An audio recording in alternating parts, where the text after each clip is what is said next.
Hey Brittany, how are you doing today? I'm doing good. How are you? I'm doing good. I'm so excited. Thank you for joining us today on Tam Talks in your home. Yes, thanks for having me. How has the quarantine been treating you so far? Quarantine so far has been definitely a learning experience. Hmm. Uh, every day, although it feels very similar, is different. I found it to be like a journey Hmm. of self-love, self-exploration, a lot of time with self, and a time to sort of just slow down and remember what's important in life and be grateful for all the things that we do have, and also to think about others and maybe how and think about your privilege and how you can help others. So it's been, challenging at times, but also rewarding at other times. I hear that.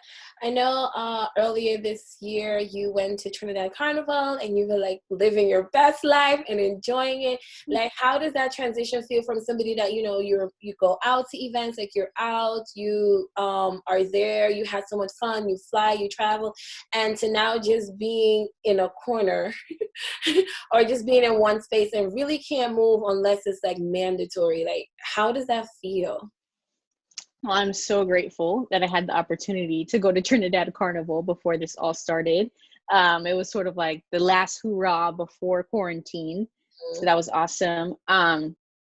And it's interesting because I was talking to my friends the other day and they were like, we're going to plan a big trip after COVID is over and we can go outside. And I paused in the moment and thought, like, I'm actually grateful that the universe forced me to stop and slow down for a minute, because it got to the point where I was traveling like every other week and I wasn't even in New York really. So it's kind of nice to be in my apartment and take a moment again to just like pause and slow down. But I do find myself looking back at my carnival photos and scrolling through and be like, wow, that was such a great time. And reconnecting with the people that I met while I was there. So again, grateful for all those times, but also happy to be forced to slow down. Gotcha. So if you were to say that there was a lesson that you learned during this time, would you say it is to slow down, or would it be something else? Like, what is the best lesson this time has taught you? So my mom actually told me this. I was so in the very beginning. Um, I think, again, no one knows like what's the right thing to do, exactly how to cope with this. Like these are unprecedented times, so everyone's just trying to sort of figure it out day by day. In the very beginning, I was sort of doing all right, and then I hit this rough patch where I was just kind of felt like out of place, like I didn't have a home, I didn't know where to go, I didn't know where to quarantine, like what to do. I sort of was missing my family, and I spoke to my mom when I had a low point, and she said, "Find your peace," and that stuck with me.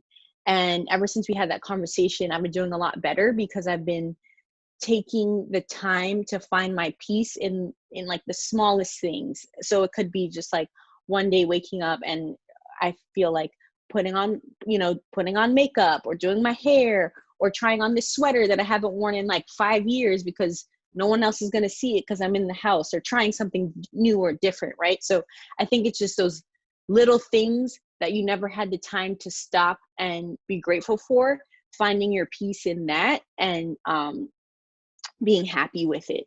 So when I say slow down, I don't necessarily mean like stop everything that I was doing, but more so slowing down to appreciate the smaller things and finding inner peace with that. And I love that because I think finding that peace helps a lot with your mental health and help you to cope better. Because Hmm. because it's literally a sit still situation. And Right.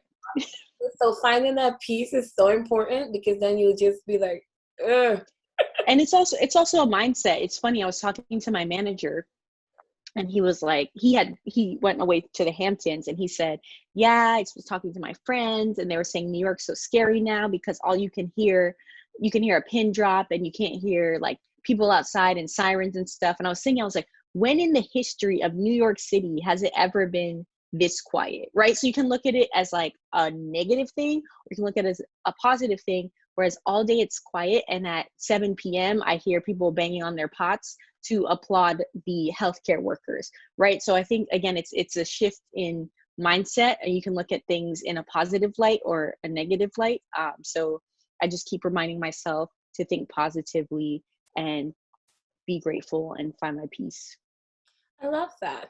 Because even like one of the ways of, at least I've been looking at it as, in that the earth has some time to rest. I feel like we've done so much to it. And as humans, we've been up and down, we've not paying attention, but whether we realize it or not, the earth of itself has had time to heal from so much things. So even though, humans may be here, but the earth is like, okay, and now I'm going to come back and you guys are going to get more. So I agree with finding the positive in everything. I love that.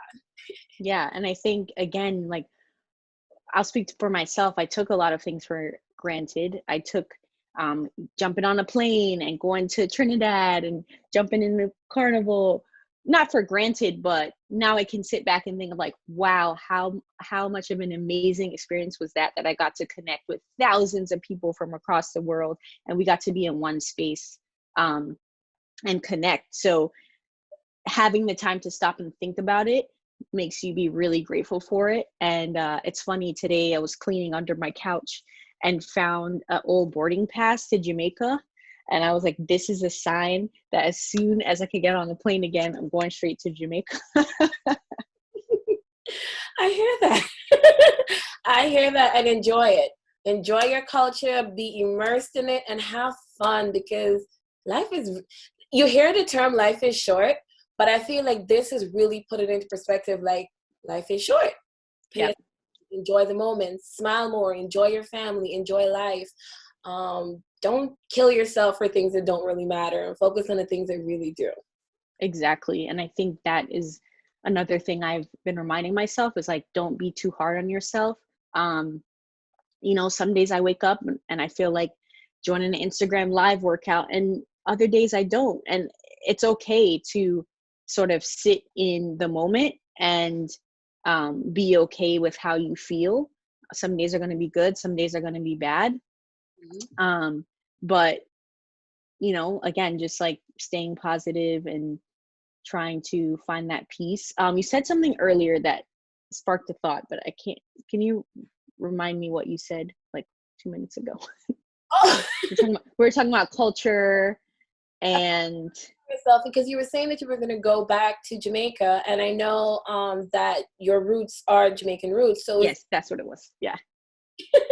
Yeah. So it was about like the important things and remembering what's important. And it's funny because I told you, like, when I started feeling out of place and like I don't know where to go or who to turn to in the quarantine times, like you're reminded that how important family is.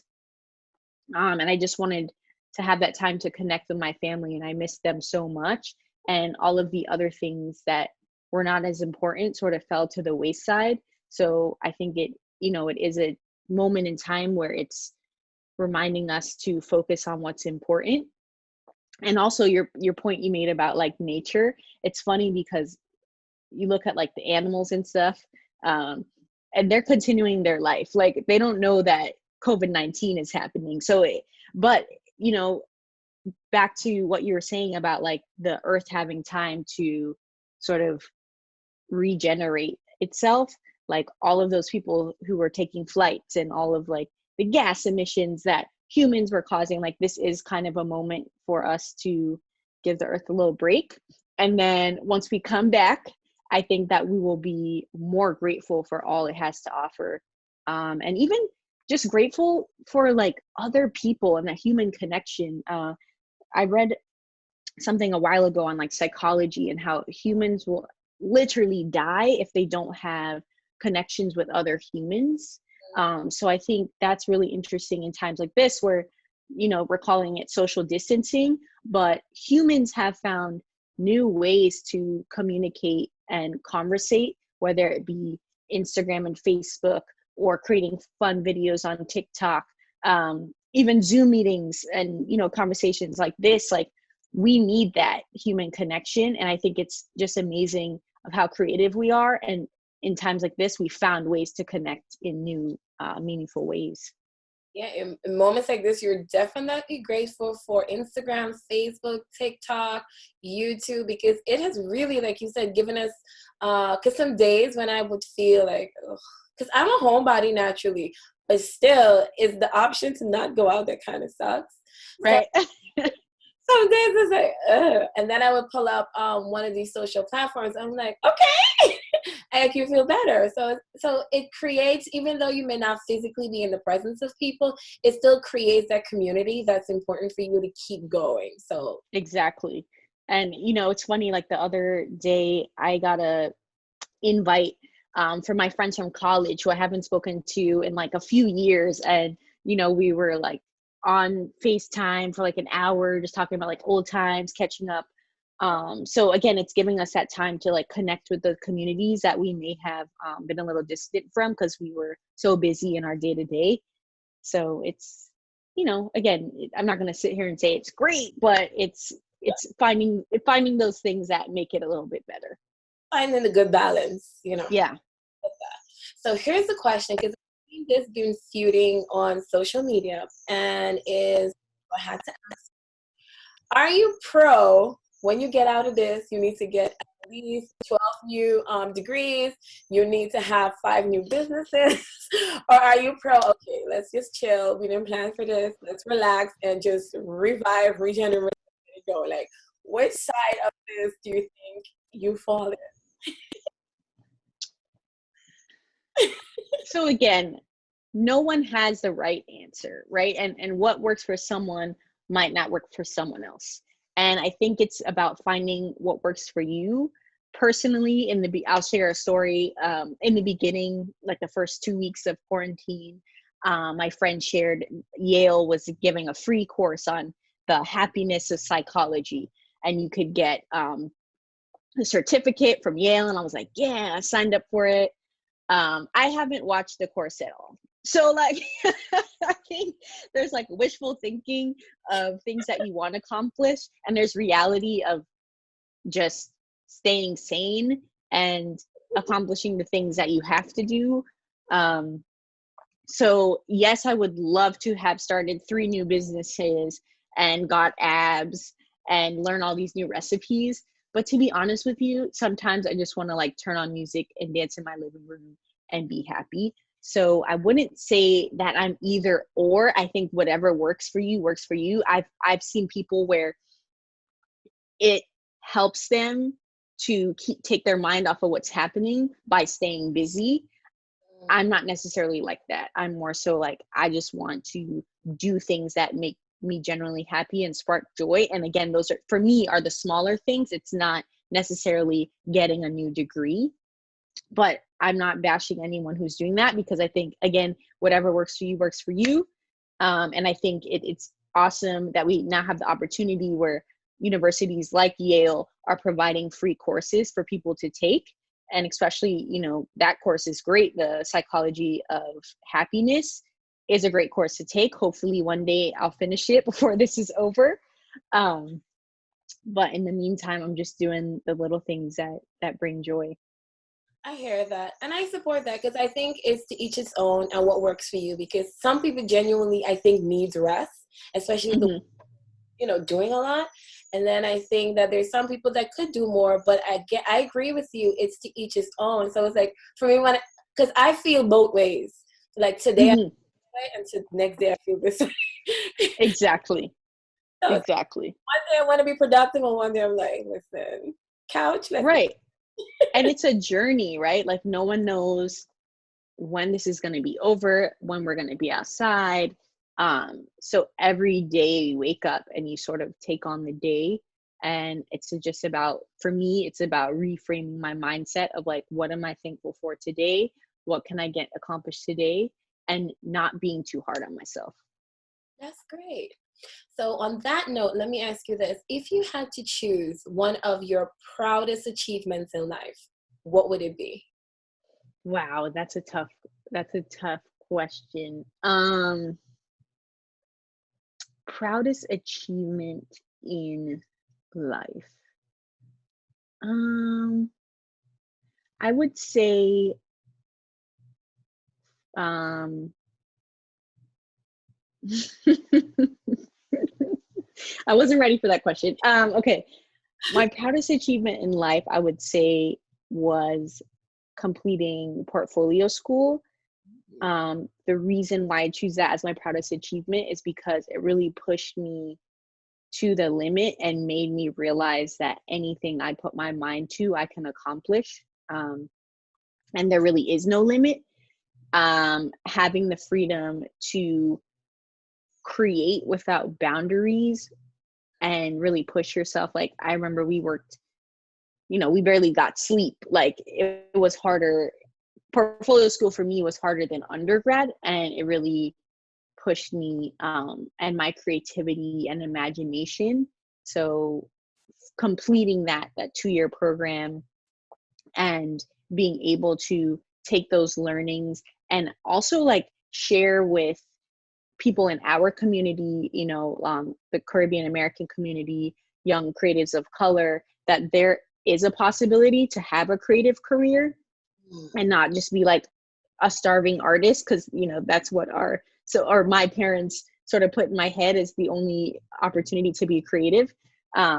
Sharing that with my niece, for example. I was talking to her last week and I was like, hey, did you know I went to art school? And she was like, no, I didn't know you went to art school. Tell me more about it. And she's 6 years old. She loves art. So just being able to share that knowledge and let people know that this is a possibility was really important to me. And I think that's important, especially for the Caribbean sector of it, to have examples like you, because again, we were all brought up that in order to be successful, there's only certain jobs and there's only certain things and it must be done this way. And to see examples like you, Brittany, show us that there's other ways to be successful. Like you could choose a different or a unique path, still be happy, love what you're doing, and be successful.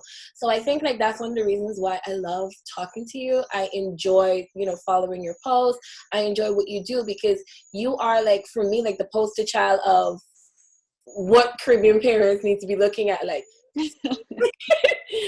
thank you, appreciate that. So I love it. When you began the journey on, to go to school, to get in the line of work that you're doing, to being creative, to be a creative strategist that you are now, did you see yourself back then being where you are now? Was your projection then to now the same? And how much have you like? Man, it has been a windy road. I never, ever could even imagine that I would be where I am now. I didn't even know that this job existed. But it was the steps along the way that really guided me to where I am now, and the people that I met along the way. And, just listening to my gut when something didn't feel right, or I got an opportunity that I liked, but I didn't love, I sort of shifted gears and being forward thinking, I think too, and like leaning into the fear. That has helped me along the way. Anytime something felt like too big, or I was sort of afraid to try it, I was like, that kind of seems interesting. I might fail, but I have nothing to lose. That sort of got me to where I am now. I remember actually when I graduated from portfolio school, all of my friends and peers took roles at advertising agencies. And because I had already done that, I wanted to try something new. So I found out about the job at Facebook. And not only was I scared, but actually my professors told me not to do it. They said it would change the trajectory of my career and where I was going to be in 15 years and blah, blah, blah. But